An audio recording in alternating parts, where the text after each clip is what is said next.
Shabbat Shalom, everyone. Chodesh Tov. So good to be back in this gym. I haven't been here for over 2 years because of the pandemic, so really good to be with you, to see the little people in the back. My family and I live in a subdivision in a small rural town outside of Chattanooga, Tennessee. We moved to Tennessee 2 summers ago, and although I never thought I would ever live in a planned community with manicured lawns or be a part of big development, we ended up there because we could afford the house there, and it was near the best public schools. It's also beautiful.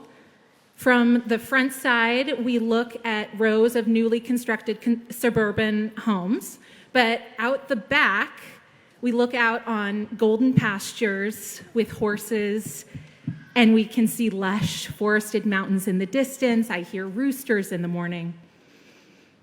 During the first several months of living there, in addition to all the sadness I was feeling about leaving California, our life in Los Angeles, and specifically our community here at ICAR, I was also feeling guilty, so guilty, that I was participating in the deforestation of Eastern Tennessee. Guilty that our recently constructed home was releasing toxic runoff into the storm drains. I had already been disheartened and overwhelmed about the increasingly irreversible impact of climate change, of human activity on the climate, but to knowingly participate in that devastation just doubled my sense of guilt and sadness. A few months passed, and one day a gift arrived on my doorstep from my friend and colleague, Rabbi Morris Panitz. It was a beautiful set of gardening tools. A perfect gift from the rabbi, farmer, expert pickler. And I was so moved by it, by this farewell gift. Symbolically, the garden tools represented the gratitude for the planting I had done here in this community, and it was also a blessing for my next chapter and for the planting I would do in my new community. I'm not a gardener, so it sat for a while on a shelf where I would look at it fondly. But fast forward several months, we were emerging from winter, and the gorgeous spring was inviting me outside, and I looked out at our small backyard and realized that for the first time ever, I own land. It's not much, it's barely half an acre, but it's ours for now, and I can grow things there. So that day, I enrolled in an online climate action landscaping course and started reading about sustainable gardening and permaculture, learning about native plant species and different types of soil, acid or basic, and everything I was hearing and reading was saying that, in fact, one individual's landscaping choices can have a positive impact on the climate. And so I'm currently in the process, I was just telling Dev Browse this, I'm currently in the process of planting a native garden and building a sustainable landscape. I want my little lot to stick out like a wild, beautiful sore thumb amidst the rest of the perfectly geometric green grass lawns. A natural oasis in the midst of suburbia for butterflies and bees and hummingbirds and barn swallows. Needless to say, I am super excited about this project. I'm excited because I finally feel that in addition to activism work with Dayenu, I could actually do a little something that has a tangible positive effect. But still, I continue to be plagued with the occasional pessimistic thought. Do you really think that this little garden in far-flung Tennessee is going to make any kind of difference when the glaciers are melting, the West is burning, the hurricanes and tornadoes are becoming more destructive every year? Is all this effort for one little small landscape even worth it? The same questions plague me about other things too, and I know they bother you also. Does my vote matter if I live in a sea of blue or now in a sea of red? Does it make any difference when my kids and I pick up trash at the creek? Well, the Jewish tradition has a very clear answer to these questions. In the first sentence of this week's Parsha, Moses says to the people, Bnei Israel, he says, Re'eh, see. That verb re'eh is a command in the singular.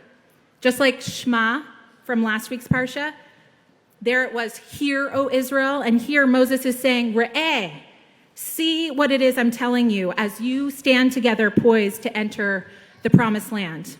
The full verse is, Re'eh anochi noten lifnechem hayom bracha uklala.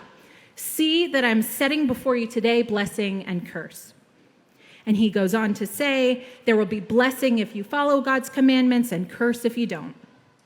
We are familiar with that phrase by now. It's a phrase that runs through the long speech of Deuteronomy. And in this particular case, Moses is telling the people that when they enter the land, they're to pronounce the bracha, uklala, the blessing and the curse, on two facing mountains on the other side of the Jordan. But before even thinking about blessings and curses, the rabbinic commentators who read this verse got caught up with the first four words of it. Because if you look closely, there's a subtle and mysterious change in person.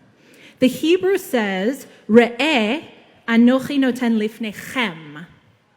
See, which is in the singular, like I'm talking just to Talia, I am setting before you, all of you, like I'm talking to the whole kahal. That lifnechem is in the plural. Now, why would that be, our rabbis asked? The Kli Yakar, who we all know here as Rabbi Kasher's favorite Torah commentator, the 17th century rabbi in Prague, he seizes upon this little subtle shift in address. And he says, Re'eh kamidaber leyachid. See is spoken to the individual. Lifnechem kamidaber lerabim. Before you is spoken to the many. And why is that? Here he gets the answers from the rabbis in the Talmud. This is because of what our sages taught. A person should always view things as if the whole world is half righteous and half wicked. If that person performs a single mitzvah, a single divine commandment, she tips herself and the entire world to the side of merit. Hichria et atzma vet kol haolam lachaf zchut. Lakach, therefore, Moshe spoke to every individual. Re'eh, see, in order that she should see with her own eyes that every single individual action she performs affects all of them. When you consider what the Kli Yakar is saying in the context of a community like this one, or a tribe like the Israelites, the idea rings really true. And I hope everyone here has experienced or tasted, maybe through being here, what it means to belong to a collective and to know that your individual actions make an impact on the whole community. To feel like your voice and your participation, your ideas and your time matter. Some of us have been lucky enough to feel this at summer camp. I know Talia and Flora and others here experienced this at Gilboa, at Camp Gilboa. And I certainly felt that profound sense of belonging and responsibility when I worked for many summers at a camp called Camp Tawanga, just outside Yosemite. There at Camp Tawanga, the relationship between the individual and the community, the camper or staff and the camp, is at the center of the camp's mission. Their main goal is to foster in campers and staff a sense of their value as individuals and the awareness that they're a part of something much bigger than themselves. A former longtime director of camp, Ken Kramars, died just this past summer, too young. It was a tremendous loss, and he had an indelible impact on the Camp Tawonga community. And he co-created what they call a canon of ethics for the staff. It's a short list of principles that the staff should live by while they're working at camp. And the principle that meant the most to Ken, and that he hoped would be his legacy, was this. He said, shared space means shared responsibility. Shared space means shared responsibility. He used to come alive, gesticulating wildly when he talked about this. Ken would illustrate this with a mundane example. If you see a coffee mug from the dining hall left out on a picnic table, return it to the kitchen for washing, even if it's not your coffee mug. Do it anyway, because we all share the space, and we all take responsibility for it. He argued that when a person does this and regards himself as responsible for the space he shares with others, that one act of care, no matter how small, is like a ripple in a pond. As a longtime staff member, I absorbed that principle into my being. I feel the weighty sense of responsibility for the spaces I share, going out to the whole world. But outside the social experiment of camp, this hopeful notion can seem fanciful or even false. Back in our cities, our state, our country, our world, it's easy to see ourselves as infinitesimal. I felt this at LAX yesterday. And we are. Did you all see those images that came out this summer taken by NASA's Webb telescope that capture extremely distant clusters of galaxies that we've never seen before? NASA's report said that the image they took covers a patch of sky approximately the size of a grain of sand, held at arm's length from the ground, and reveals thousands of galaxies in a tiny sliver of vast universe. Go and look at that photo if you haven't seen it. It's completely overwhelming and beautiful. When I saw it, I balked. I was speechless, and I actually had to put it away eventually because I was so overwhelmed by how tiny and apparently insignificant our planet is in the vastness of space. So again, I see that, and my cynicism and doubt rolls in. Do my actions really matter? Does my little garden matter? Does the way I speak to the clerk at the grocery store matter? Does my vote matter? Can you hear me going in circles here? If you do, it's because I am. I teeter back and forth between doubt and faith, between fatalism and active hope, and I know I'm not alone in this. But what I want to propose today is that we choose, like Sheva and Yun choose, to live with the outlook that our individual words and acts do matter and do affect the greater world, for better and for worse. And I want to propose that we surround ourselves with reminders and affirmations that this is so. Being here in community is a good start. We feel our worth and power more greatly when we participate in community. It also helps to tell inspiring stories of courage and strength. That story of the boy who threw all the starfish back into the sea, you know that story.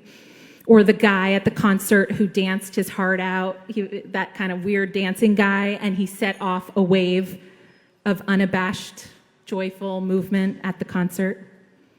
Or listen to one of Amanda Gorman's poems, or read a biography of a person who changed the course of history. We have to keep feeding ourselves inspiration and keep remembering that our presence can bring tremendous blessing. I'm not suggesting here that we live in blissful ignorance, turning off the news, ignoring reality. I'm not suggesting that we don't look at that picture of space and wonder. we still need to face and reckon with the brokenness in our world. We still have to engage in large-scale mass movement efforts to affect long-term systemic change. But our Torah and our rabbis teach that we must also have faith in the acts of every individual. That is where the locus of possibility lies. That is where the kernels of hope live, the courage of individuals to perform small-scale acts of love and care. In the vastness of time and space, you and I and we matter. Whether you live in far-flung Tennessee or a big city like this one, whether you're at Ikar or a little small community somewhere, whatever you do for a living, you can have, and you do have, an impact. And when we act on this knowledge, we care more, we think more carefully and more intentionally about what we do and say. We care to pick up the coffee mug, to call our senator, to vote, to plant a garden. And that single act just might tip the scales for a better world. Shabbat Shalom. Chodesh Tov.